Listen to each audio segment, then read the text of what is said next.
Mon gars Vantard, qui revient une fois de plus again and again te balancer cette dose, ce nectar survitaminé. Va chercher ton bavoir, mets-le bien en place, car tu sais que tellement c'est bon, onctueux, délicieux, tu vas t'en foutre partout et tu vas dégalasser ton tricot tout neuf. Donc le film du jour, ou devrais-je dire la banane du jour sans surprise, s'intitule Les dossiers secrets du Vatican. Bon, c'est très simple, aujourd'hui on est le 29 juillet, depuis le 1er janvier 2015 jusqu'à cette date précise, c'est-à-dire le 29 juillet 2015, j'ai vu tous les films d'horreur possibles et inimaginables. Donc je suis très friand de ce genre de bullshit. D'ailleurs, il faut savoir que toutes les grandes sagas, les Insidious, les REC, les Paranormal Activity font de très gros scores au niveau des entrées, au niveau européen. C'est un article que j'avais lu il n'y a pas longtemps qui disait que les Français adorent se faire des petites frayeurs, donc on était un des pays en Europe qui consomme le plus. Donc les REC, Paranormal Activity, Insidious, Saw, tous ces genres de bullshit, à chaque fois que, entre guillemets, ça sort en France, dans une distribution convenable, à chaque fois en France, ça casse la baraque. Donc je suis parti tester les dossiers secrets du Vatican. C'est une banane. Voilà, je suis désolé de briser tes rêves. Je sais que c'est les vacances. Tu comptais y aller avec ta girlfriend ou tu comptais y aller ce week-end avec tes potes. Ben, j'ai envie de te dire, reprends ton oseille, remets-le dans ta poche. Va t'acheter, je sais pas, un peignoir, un caleçon, des chaussettes ou invite ta meuf au grec. Mais je peux te dire que ce film ne vaut même pas 1 euro. Il est nul à chier. Il est long, il est mou. Les effets spéciaux et compagnie sont tellement kitsch que tu as l'impression que tu regardes un film des années 90. Et à l'arrivée, j'y suis allé avec ma girlfriend.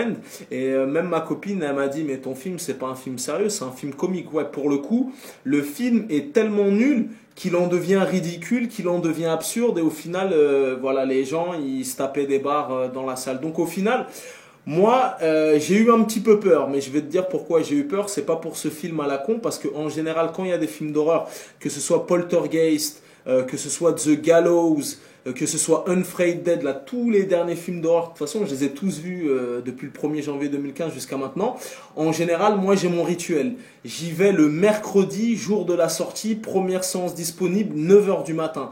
Comme ça, je sais que on est 2 ou 3 pèlerins dans la salle, il n'y aura pas de bruit, de meufs qui crient, qui hurlent. Et voilà, moi, quand je regarde ce genre de film, j'aime être tranquille. Donc du coup, pour le coup, je suis parti aujourd'hui même avec ma copine. On est parti à la séance de 4 heures et quelques.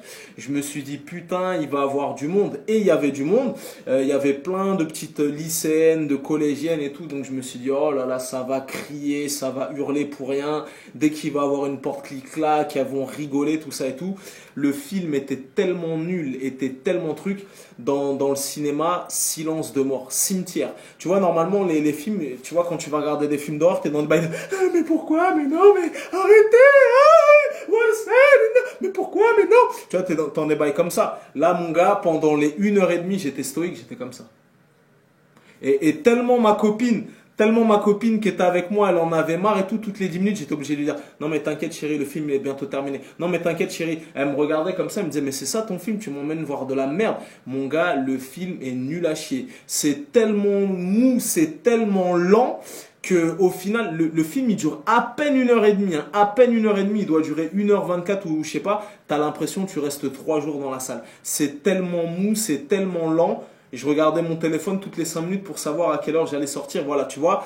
Vantard est parti tester cette dose. Je suis parti me sacrifier pour la France, pour la patrie. Voilà, maintenant, sois intelligent. Moi, c'est de la bienveillance parce que mon gars, je peux te dire que quand tu vas payer ta place 12 balles, tu vas inviter ta meuf 12 balles, ça fait 24 balles. Ta meuf voudra le Häagen-Dazs ou elle voudra le seau de popcorn ou tu voudras les bonbons. Et en plus, tu connais les bonbons, t'en mets 3. Eux, c'est 4 euros les 100 grammes. Tu mets 10 bonbons dans ton truc, t'en as pour 9 euros. Mon gars, tu vas t'en tirer pour une histoire de 40 balles ou 50 balles. Je peux te dire que quand tu vas sortir de la salle, tu vas tituber parce que tu te seras mangé un fist fucking dans le fion en bonne et due forme et qu'il y aura un petit filet de sang qui s'échappera de ton trou de balle. Tu vois, donc c'est de la bienveillance. Je suis parti tester cette dose. Je suis parti le voir en éclaireur. Je t'en conjure, n'y va pas. Il est nul à chier, tu vois. Il y a un seul petit truc que j'ai aimé, mais vraiment infime. Et pour le coup, ça vaut pas le coup d'aller le voir parce que je t'ai dit, il est nul à chier. On dirait un film qui est sorti en 1993. C'est les bails d'exorcisme.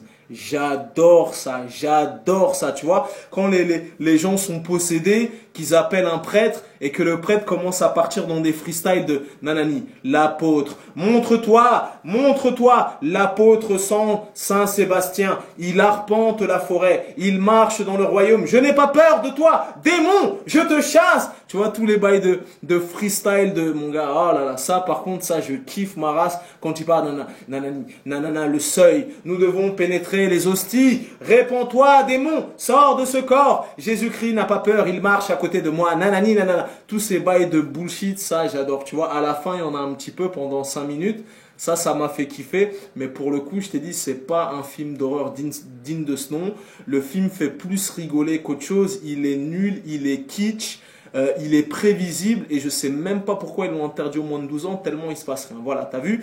Après on est en démocratie. Moi je suis parti le voir, ça vaut même pas le coup de le télécharger, ni de le regarder en streaming, même d'aller dans les transports là, voir les hindous là qui vendent les trucs à 2 euros pièce. Même 2 euros pièce ça vaut pas, tu vois. Après on est en démocratie. Moi je te donne mon humble avis. Si tu as envie de le voir malgré tout, malgré ma mise en garde déjà qui dure depuis 6 minutes, fais-toi plaisir. En tout cas, si tu as visionné ma vidéo, tu pourras pas dire que je t'ai pas prévenu parce qu'il y a toujours des petits gars, des petits mecs téméraires qui disent "Non, c'est pas grave, Vantard, je t'écoute pas, je vais y aller quand même, je m'en bats les couilles et compagnie." Et après, ils reviennent en douce et ils m'envoient un petit message en privé sur Facebook ou ils m'envoient un petit mail "Putain, Vantard, t'avais raison, je me suis fait fist-fucker, putain, ma meuf m'a traité, putain." Mon gars, ça sert à ça les chroniques de Vantard, je t'ai dit, je t'aiguille sur les bons films et les bananes. Ce film, il va direct dans les bananes. Donc voilà, il pue la merde, il est nul à chier, sans intérêt, aussitôt vu, aussitôt oublié. Voilà. Je connais ce dicton légendaire, les goûts et les couleurs, ça ne se discute pas. Si t'as la vie de Vantard, c'est toujours le bon. Maintenant, si t'as envie de le voir, fais-toi plaisir, tu pourras pas dire que je t'ai pas prévenu. Peace and love.